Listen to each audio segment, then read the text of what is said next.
Hi, welcome back to my channel. Today I'm going to do a little book haul.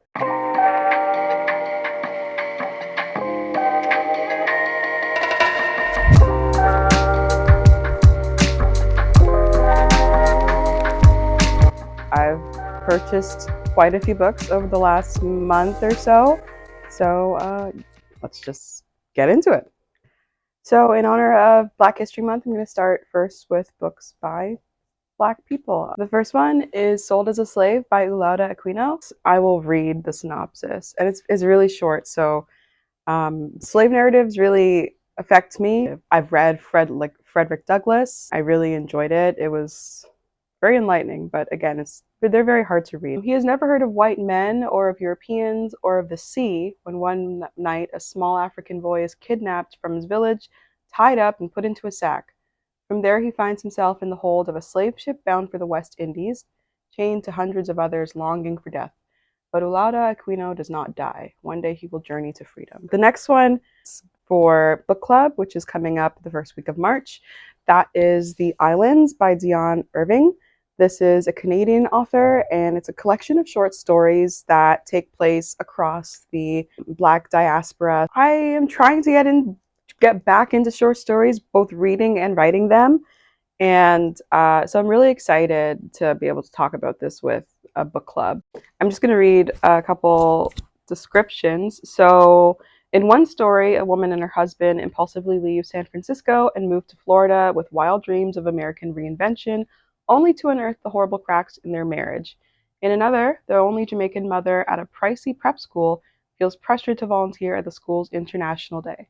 So, you're getting the sense that these are just regular people who are trying to navigate the after effects of colonialism in their new settling places. So there's themes of both displacement and unsettling and settling, which can be really hard. My dad is a Trinidadian immigrant, and my mother is an immigrant from the United States. So their histories are also quite interesting. The next book is another Canadian author. This is Upsy by Christina Cook. This just came out recently, and I desperately had to get a copy. So on my last little excursion to Toronto, I picked up this book from an independent bookstore called A Different Book List, which focuses on African diaspora, Canadian, African American, Black literature, and kind of abolition literature, post-colonial, etc. So I was really excited for this book. It's a story about a 20-something-year-old whose brother has just died. Their mother died quite some time ago, and the father has kind of picked the family up. They move to Texas from Jamaica and then to Vancouver eventually, and that's where the story picks up. And the sister decides to take her brother's ashes back with her to Jamaica to confront her older sister about the fact that she didn't come to the funeral for the brother, the fact that she didn't move with them. So it's a really complicated family history. This book is heavily reliant on flashbacks to tell the story. So I did read this book, but I wasn't that crazy about it. It's possible that I just hyped it up in my mind too much, and then by the time I read it, I was a little disappointed. But I really did appreciate the family dynamics. It's a really complicated family, and there is so much loss. And generally, I find it really hard to read books about loss. I've never lost anyone close to me, knock on wood. But it's still really hard to read them. So, but I really appreciated that. The next book is another Black author. I believe they're biracial, but this is Shola von Reinhold's Lot. And I'm about 20 pages in. It's quite a hefty book, so I'm hoping to really take my time with this one. And I do have an audiobook that I'm listening to along with reading it to keep my brain on track. But so far, I really love the writing in this one. It is about 20-something. I believe she's a graduate student named Matilda, and she is working as an archivist, kind of digging up photographs and donations to this museum.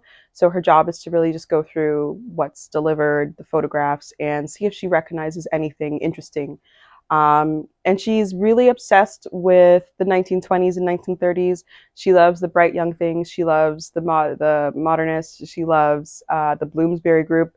So I'm really excited about that.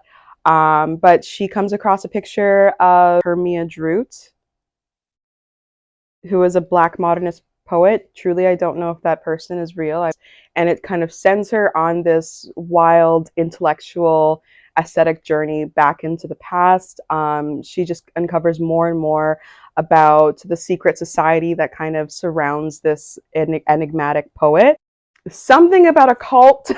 It has so many things going for it. It also has alt academia, which I am going to do a video about that at some point. Just books that are not the secret history, but if you like that academic theme, you like people who are very studious and serious about their academic work and get embroiled in whatever kind of strange schemes or mysteries. So stay tuned for that video. Hopefully I'll be able to film that next month. But after I finish this, I'm sure that this will go into that list.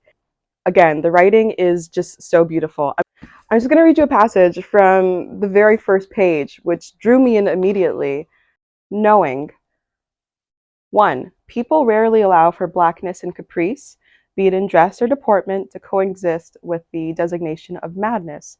And 2. People like to presume madness over style whenever they have the chance. So I was immediately like, okay, that's me to a T. I bought 2 copies of this because it was relatively inexpensive, and I decided to give it to my friend, the extra copy to my friend Jeff. So he has a copy, and he'll be reading it hopefully along with me, and we'll be able to get a drink or get a coffee and talk about it. Now we're moving on to some TikTok recommendations. I love TikTok. I love book talk. Some of my favorite, I'll put them below. But Melissa, who I think her handle is Beware of Pity, Nicole, I think Books by Zuki is another one. I mostly follow people who read a lot of literary fiction, specifically new, weird, or just strange, bizarre books, because that's my vibe. So the first one is Such Small Hands by Andres Barba. This is a novella. It's really short. Nicole said in one of her videos, like, I don't have time for books over 200 pages. Nobody has time for that. And I love that energy because I truly love a good novella. I don't want to linger with a 500-page book for weeks on end. Although I will say that this year it is my goal to finally read Dostoevsky. Honestly, any Dostoevsky, but I'm leaning towards the Brothers Karamazov. This is apparently very short and sweet and bizarre. And it is about a young girl, and she's quite the outcast, and she's trying to kind of get in with this group. They develop a very sinister game to play, and I believe it kind of gives her an edge over these girls. But nonetheless, this was the author who wrote A Luminous Republic. That book was recommended by Nicole, and when I recently went to my local bookstore, I saw a used copy of this, and I recognized the author. So it's not the same book, but hopefully I can get a sense of the author's work. The next book is something that I've tried to read before. The Secret History by Donna Tartt is probably my favorite book.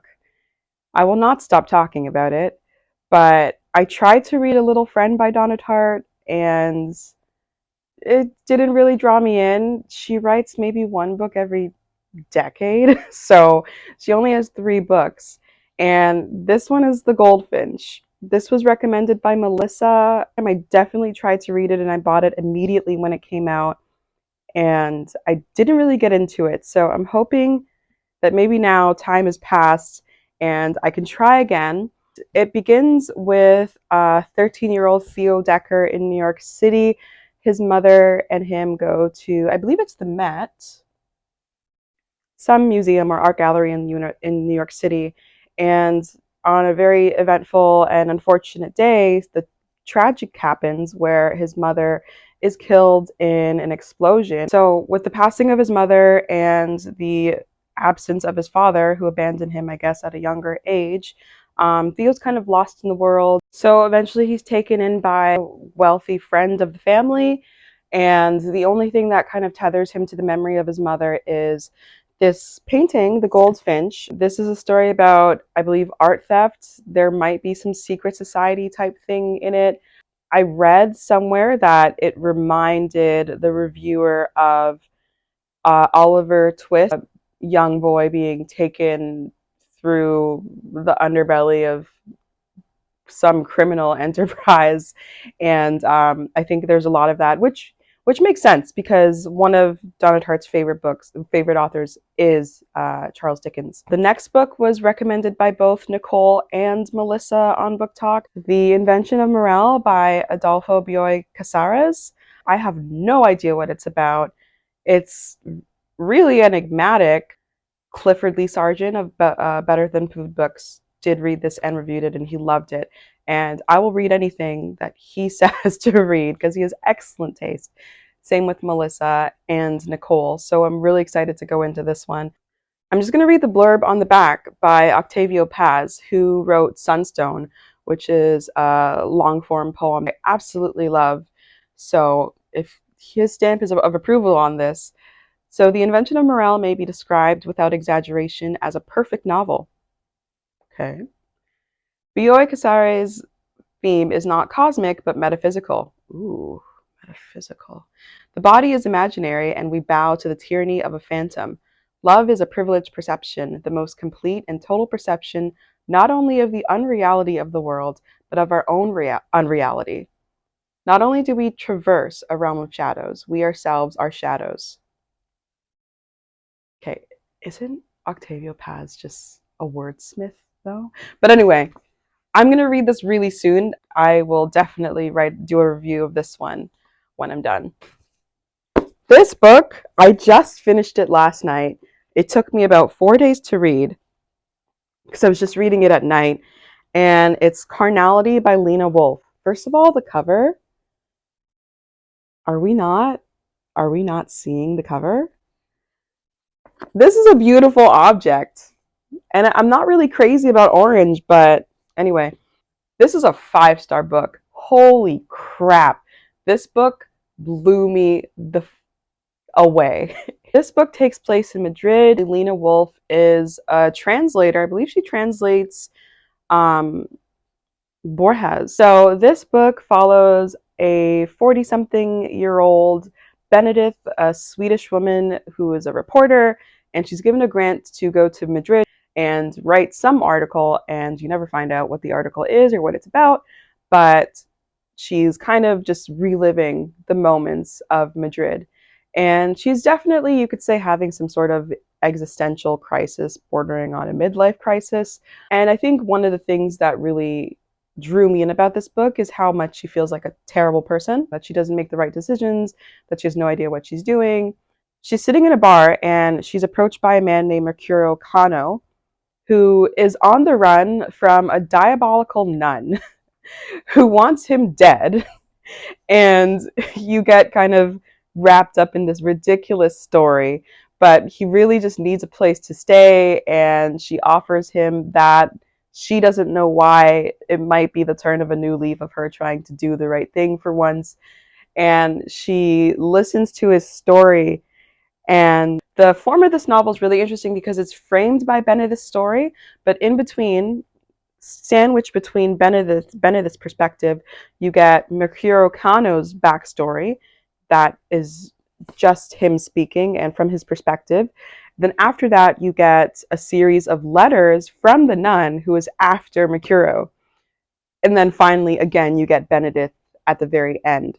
So it's so complicated. It's not really plot driven, it's really character driven. But the whole idea is that Mercurio is on the run from a nun who is involved in a underground internet TV show called Carnality, in which these two hosts, Mr. Blue and Mr. Pink, help their guests with whatever problem they have. And for Mercurio, his problem was his infidelity and the fact that his wife needs a new heart but is low on the donor list. So I don't want to give it away. I will be doing a review of this book. The theme of the issues of the flesh, of the things that we do, that define us to our very soul. The soul being so tethered to the body that what the body does, or the actions that you do through the body, impact or affect the soul in either negative or positive ways. So this book really leans on that body soul connection. It's metaphysical. It's very strange. It has moments of spiritual enlightenment. Read this damn book. I'm going to read you a passage because there's so many highlights. Wait, that's not good, but highlights. Just highlights. Well, maybe not there. Look, there was another one. There's so many highlights in this book. That is how depression works. It opens the door to a lack of self-respect and to self-loathing.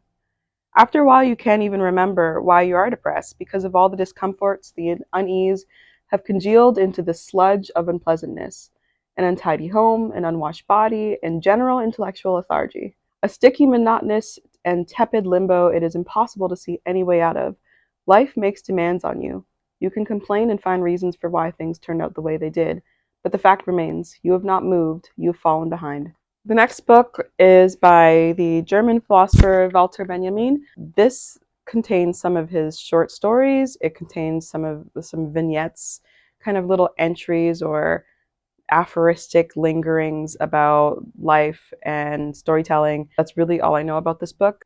I saw this spine at the bookstore. I saw it was NYRB. I grabbed it. I read the back and I was like, okay, I'll just grab this. The next one is Fight Night by Miriam Taves. This is a Canadian author. Coincidentally, someone in my PhD cohort is writing a dissertation on the way Taves depicts trauma.